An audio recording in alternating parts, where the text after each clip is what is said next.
Facebook Live. Sabi niya, follow up lang po dun sa possible effect ng 23 ECs with pending cases.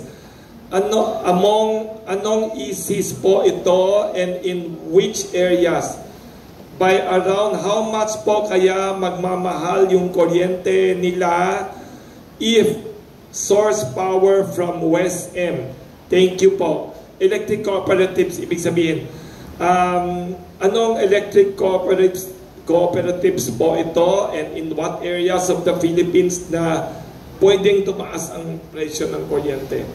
Hindi ko po dala yung listahan ko po nung 23. So medyo hindi ko po masasagot detalyado yung tanong. Pero marami po at hindi po lang yan in one region. Karamihan po, if my recollection is correct, karamihan po dito ay mga Visayas Electric Cooperatives. So kailangan pong balikan ko yung listahan ko para masagot. Kung doon naman po sa tanong na kung magkano, babantayan po natin yung WESM para makita po natin, ma-anticipate natin kung magkano yung i-adjust na rates. Kasi po, ang WESM naman, pinapublish nila everyday yung average selling rate or average WESM prices. So, babantayan po natin yun para makita natin yung anticipated na movement.